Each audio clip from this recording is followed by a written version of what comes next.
Hi there. Welcome back to the Great Ace Attorney Chronicles. We've got some more testimony to just go through, and as I recall, there was one piece of evidence that stuck out at this particular statement. I'm not exactly sure what the conclusion is to be drawn here, but yeah, I'm just gonna throw it out and see what happens. Objection!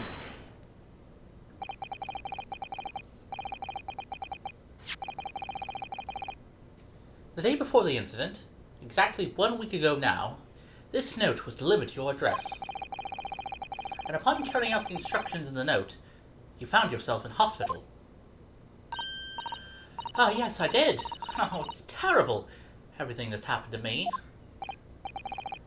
Yes, it is terrible. If it's all true, that is. Yeah, you fucking liar. Fuck you. What do you mean?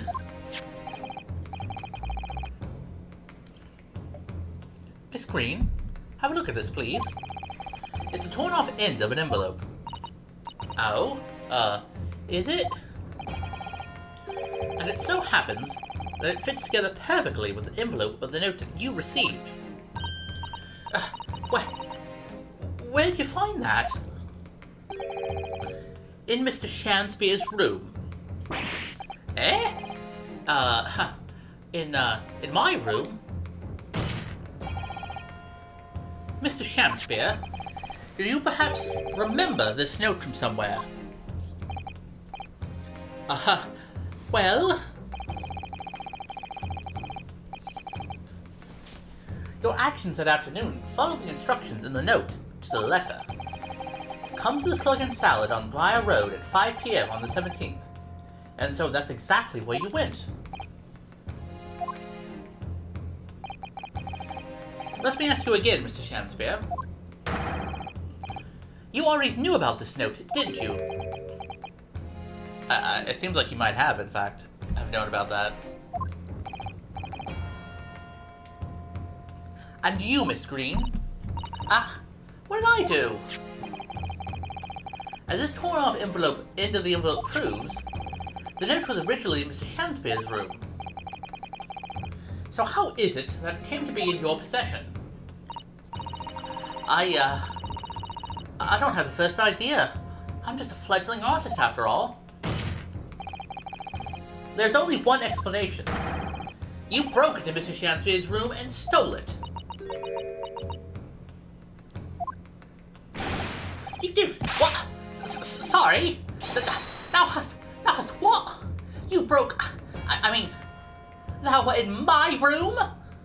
Jeez. You seem pretty surprised by that. What on earth do you want with me?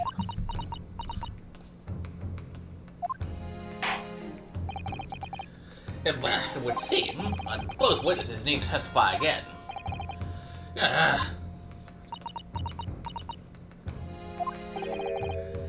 Miss Green. Yes? Whilst you have the court's sympathy, I'm sure, for the suffering you have endured in recent events, anyone found to be giving false testimony in a court of law will be duly punished. Please bear that in mind. Yes, I know. Well, the witnesses, only a formal testimony again now. The subject of this curious anomaly regarding the note Miss Green claimed to receive.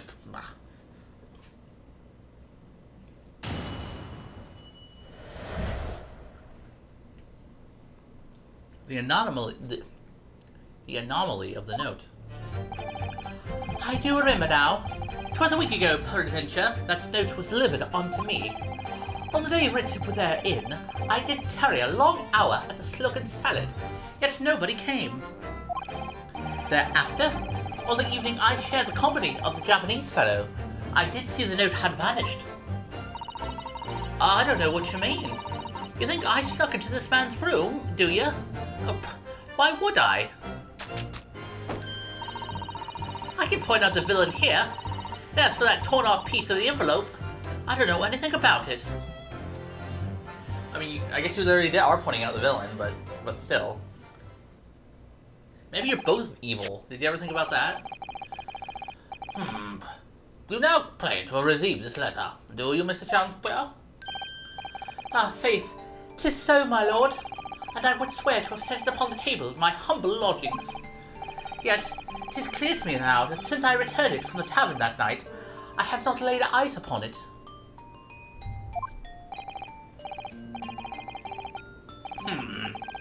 Well, that being the case, young lady, it would appear that your testimony was a lie. Is that what you think? How unfair of you to think I'm the one lying. I beg your pardon.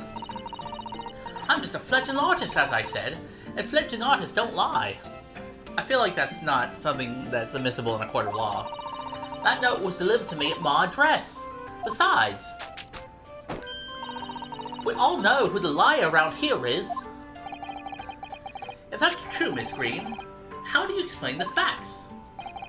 This part of the envelope was, without question, found in Mr. Shanspeare's room. Ugh, I don't see why I should explain. Sorry. I'm a fledgling artist. My job here is just to say what happened. That's all. It's your job to give the explanations and the proofs. You, the fledgling lawyer. Okay, I'm a little more than fledgling. I have my fucking armband, thank you very much. And I'll have you respect that if you don't mind. The fledgling will do his best. Evidently, my learned friend's cross-examination is our only hope of learning the truth. Well, counsel?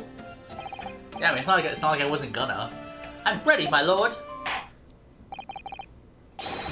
Sorry. Very well then, the witness will now proceed with the cross-examination of the witnesses. Miss Green clearly did break into Mr. Shanspeare's room. There can be no question of that. And that's how she acquired the note. Yes, two facts that are starting to lead me to a possible explanation for all of this. It's not a pretty one. Well, geez, if you're gonna break into someone's room and steal their envelope, you should probably take the whole thing, not leave any fucking unnecessary pieces, or important pieces, I should say. Come on, pal. Also, how would you break into someone's room? Or his room, specifically. Okay, it's not like you live there, so I don't see how you would have had the means to do so. Hold it! Can you shed any light on the contents of the note at all? Ah, nay, sire. 'Tis as strange to me as a foreign tongue. Even with a knowledge of literature as great as mine own. Ah, verily, 'tis impenetrable. Huh. But Mr. Duncan Ross had lodgings in the same household as you. In effect, he was your neighbor, so surely you knew him, didn't you? Alack, if the choices be twixt I knew him and I knew him not, then 'tis with foreboding that I be forced to declare we were by some small measure acquainted. Despite your claims, though, you followed the note's instructions and went to the Slug and Salad. Presumably, that was nothing to do with your knowledge of literature. Ah, Mary, naught will have the better of me, sire, save the lure of curiosity. So 'tis true, I was compelled by my own eager heart to betake myself to the tavern.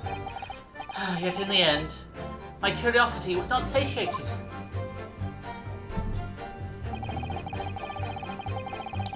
On the day written therein, I did tarry a long hour at the Slug and Salad, yet nobody came. Hold it! So even after waiting for an hour, nobody appeared? Well, yes, sire. 'Tis as thou sayest. Really? You paused for a moment before you answered. In truth, when thou asked whether nobody appeared, I did suddenly recall.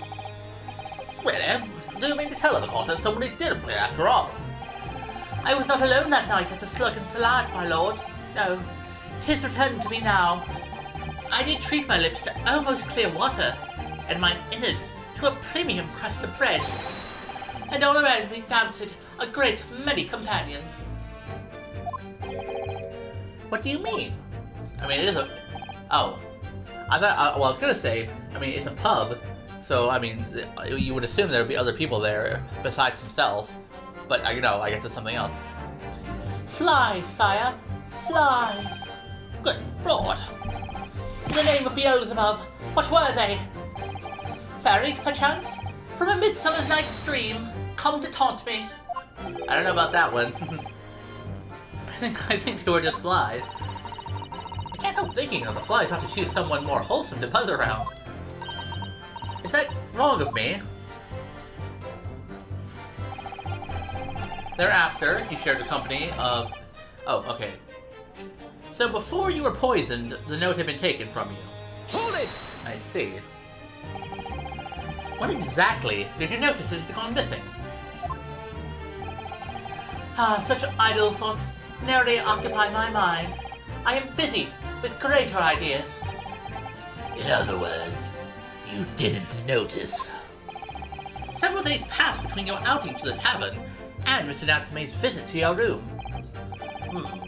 Yes. It would appear that a note disappeared some time in that interval. Such idle thoughts narrowly occupy my mind. I am busied with greater ideas. And yet, during that time, Miss Braid was comatose in hospital, was she not? Clearly then, she could not have been stealing things from Mr. Chanspere's room. Ah, yes. Yes, of course. It's all some sort of misunderstanding. Isn't it, Mr. Prosecutor, sir? You have so far failed to give a satisfactory explanation as to how you came by the note. Ah. I am not here to advocate for your defense, madame. I won't tolerate inconsistencies in your story. You would do well to remember that. I only advocate for the defense of William Shakespeare because I love his Shakespeare dances so very much. That's why I came up with a complete lie. Oh dear me. What's Lord Benedict's getting at? I don't know what you mean. You think I snuck into this man's room, do you? Why would I?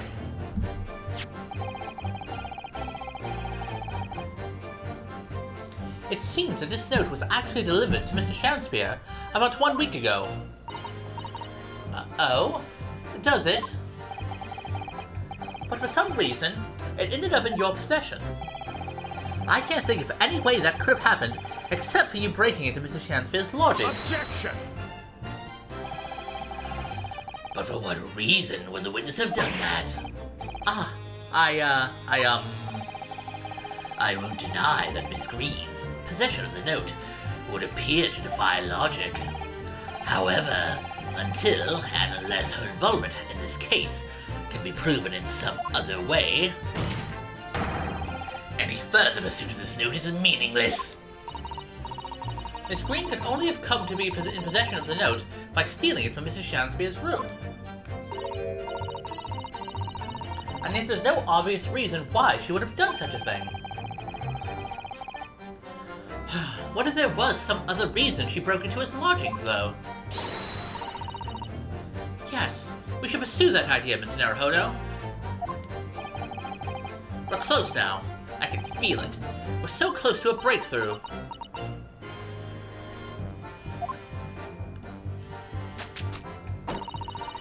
Doesn't quite add up, though.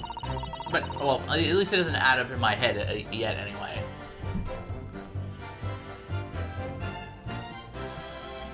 If the note disappeared from his lodgings sometime between him coming back the day after, I think, and the time that, that he had Suzeki over, that would be like, I mean, yeah, she wasn't in the hospital the whole time.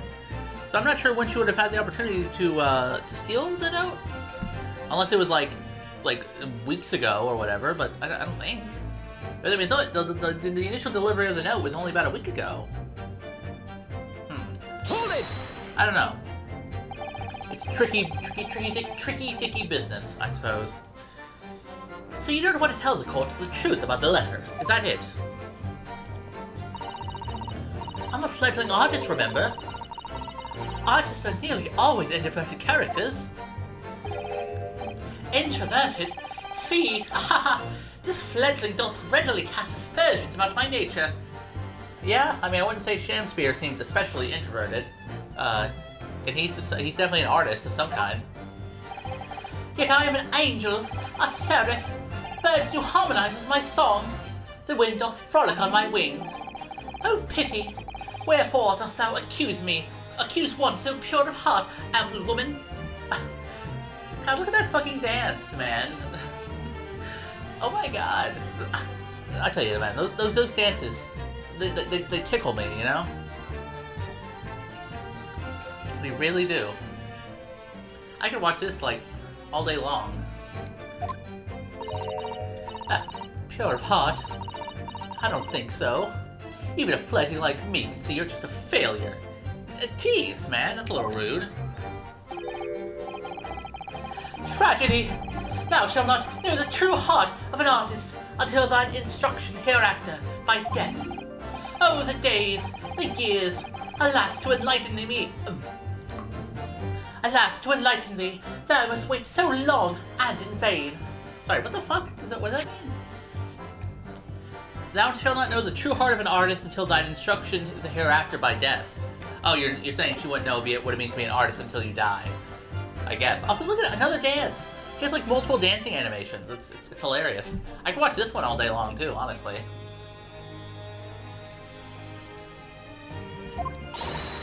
Mr. Naruhodo, interject with some clever remark. This is your chance to shine. I'm no Shakespearean actor, Mrs. Otto. I'm just a simple country bum from the sticks. But no, as far as I can tell, the only thing that's going to resolve this argument is evidence. Yeah, totally, evidence. It's clear. Okay, yeah. Okay. It's clear that Miss Green did in fact break into Shakespeare's room, isn't it? And that's where she found this letter. Yes. Yes.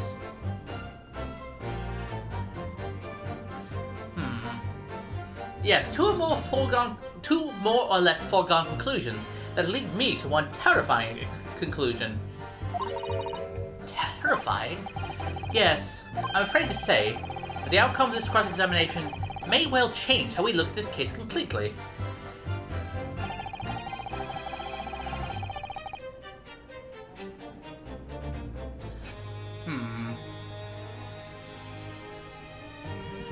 Okay, so where the fuck is where's the lie at, though? Let's look at our evidence once more, shall we?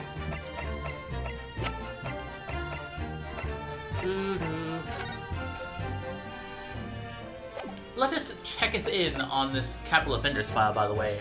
I don't think we actually examined that. Investigator findings related to Selden. 18 counts of burglary, 6 counts of suspected murder.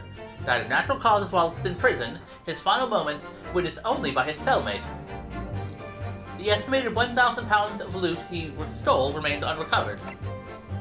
Manchester's Strangeway prison announced the death of convicted murderer. Wait, yeah. Been suffering from fever. Alerted by the shouts of his fellow cellmate, he was already dead before his capital punishment could be laid out. Right.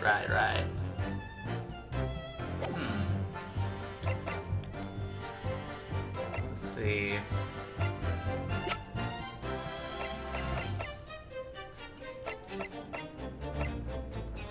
God, why do I still have these fucking pieces of evidence, man? Those don't seem especially relevant. I can point out the villain here, and as for the torn off piece of the envelope, I don't know anything about it. I don't know what you mean.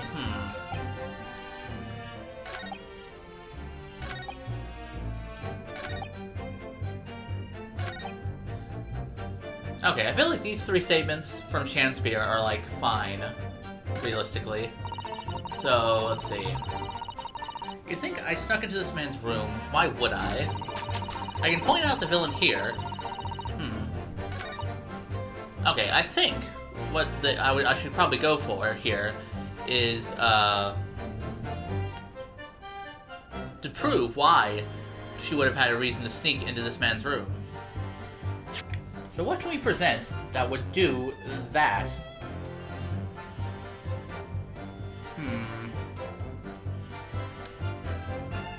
Curious. Okay, so it's not the... Let's just look at it again. We'll just consider everything. You know, because we're going to go piece by piece sometimes. So it's probably not the armband. It's probably not this book receipt. It's probably not this map. It's probably ain't this bar of soap. It's probably not the teacups. The end of the envelope. We already talked about that. I don't think it would be the crime scene because, well, there's nothing here that would indicate that. I don't think it has anything to do with the medical report. The gas meter. I mean, maybe. I don't think so. There's the handprints on the wall.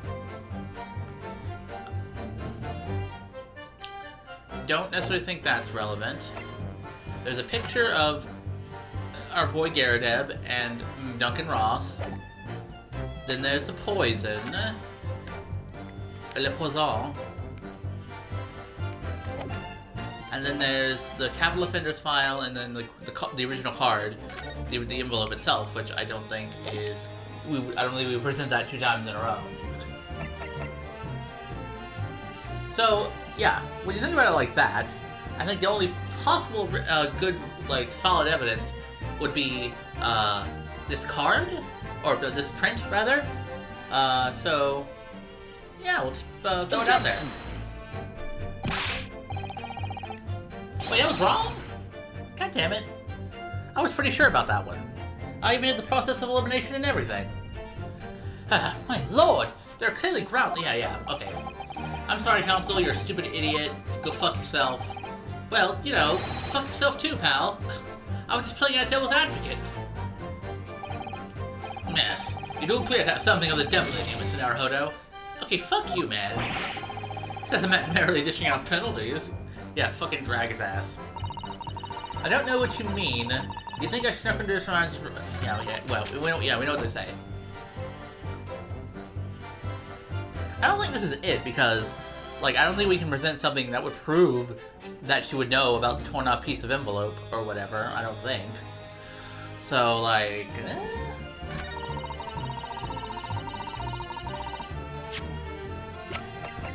Look at that bottle once more. I don't think I examined it either, now that I think about it. So this is the poison we've been hearing so much about. Strychnine. There are a few remnants at the bottom of the bottle here. Look! You mustn't be tempted to try it. Of course not! As long as we don't lose this trial. No! Even if we lose the trial. No! You mustn't lose the trial in the first place, Mr. Naruhodo! Make your mind up, says Otto-san. Jeez. How silly. It was nice to know that fucking Ryunosuke was thinking about committing suicide if he loses his trial.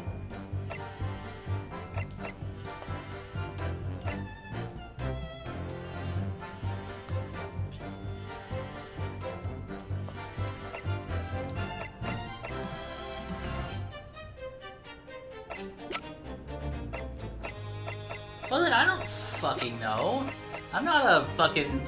What anyway, some kind of lawyer? I don't know.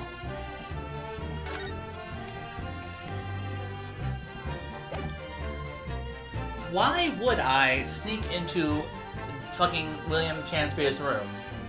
Why?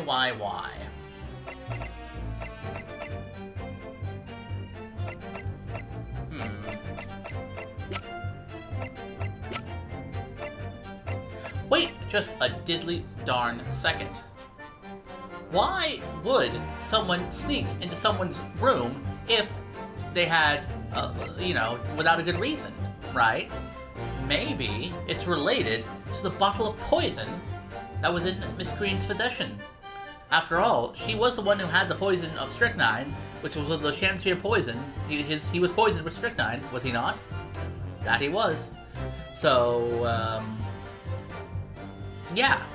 I'm gonna fucking throw this out and see what they had to say about that. Objection. Yeah.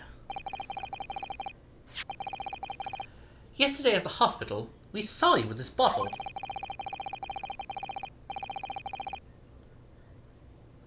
And though the contents spilt during the course of our meeting, a small quantity remained.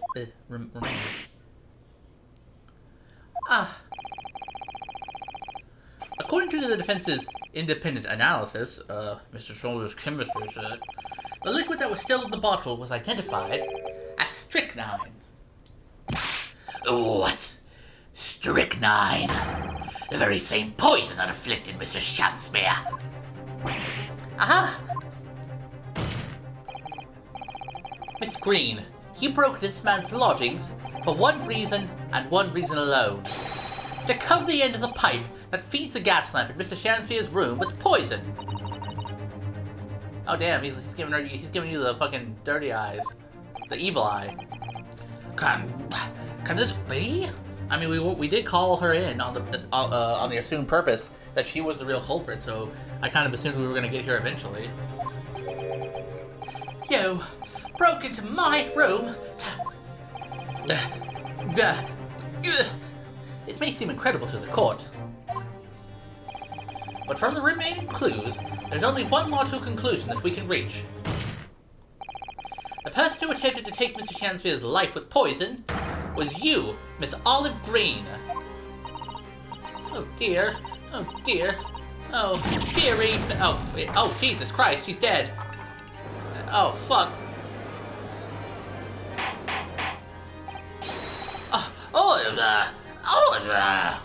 Counsel, are you clear suggesting this woman put poison on the end of the gas pipe with intent to kill?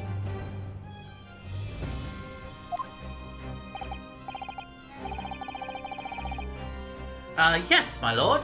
There's no other way to explain the facts. Well, Miss Green did indeed send this odious crap 6 days ago, and Victim had put his mouth through the pipe that very evening as expected. The attempted murder would have happened 6 days ago, surely. It's a very good point. Yeah, I know you mentioned it.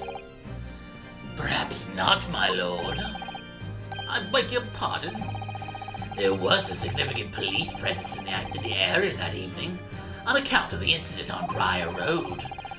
Local residents were being interviewed throughout the night as part of the ongoing inquiry. A circumspect criminal would likely have chosen not to carry out any wrongdoing at that time. Yeah, I suppose that's true. Lord, Van Zeeks! And of course, the following morning, there was more activity at Mr. Shamsmere's address. More activity? Ah, yes.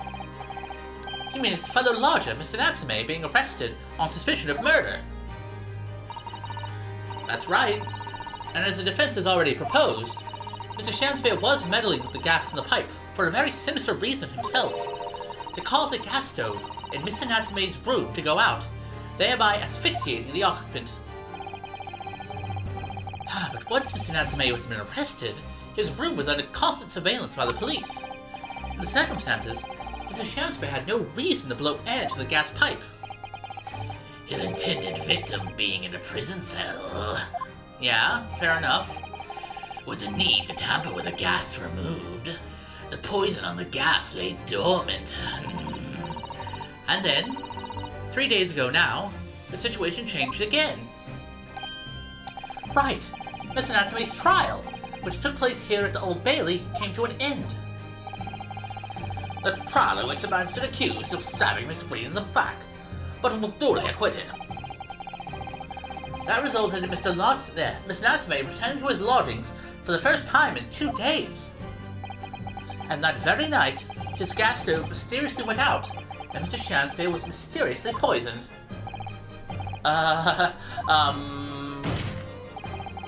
In conclusion, the poison that was present on the mouth of the gas pipe had been put there in the victim's room some 4 days earlier. Mari! Oh hey, she's at- oh, I didn't notice. She was standing on a fucking, like, box this whole time. I didn't even notice. With that new understanding, it becomes clear that this letter was all part of the plan. What plan? The court will recall that the note gave instructions to visit the Slug and Salad at 5 o'clock, and that the recipient should tell nobody else. The reason for those instructions are now clear. To ensure that the lodger would not be at home at the stated time. To make sure I was at home? Exactly. While you were out, Miss Green could safely slip into your room. Oh shit, I didn't think about it like that. That would give her the means to do so, without him even noticing, because he was out at the Slug and Salad. Oh shit. Also, how did she slip into his room? Does he not lock his doors? You should lock your doors, man. But also, she got stabbed. Isn't that what she got? She still... Knowing that she wouldn't be disturbed. You mean to say that letter was written by Miss Green, yes. And in order to cover her tracks, she took it away with her when she left. Just after she smeared poison over the mouth of the gas pipe in your room. Order! Order! What do you have to say for yourself with this? Just who are you? Why did you try to kill me? Miss Green's motive should be obvious. It's all tied up with someone whose name we've heard several times already during the course of this trial. So, that's what's behind all this. You will share your apparent understanding with the court, please, counsel. Which person is behind this woman's motive for the attack on the victim's life? Well, I think we have a pretty good idea, if I'm being quite honest with you. But I think I will save the aftermath of my decision for the next episode. I feel like things are going to get kind of unfortunate as we go on here. Oh yeah, I still wonder, like, if she, okay, so the reason she was going to Briar Road was so she could sneak into Shansfields' room to apply the poison. I mean, she was stabbed, wasn't she? That's when she got stabbed. So, like, or am I misremembering or misunderstanding the timeline, you know? Well, I don't know. But yeah, like I said, we'll deal with that stuff in the next episode. Until then, though, I'll see you around.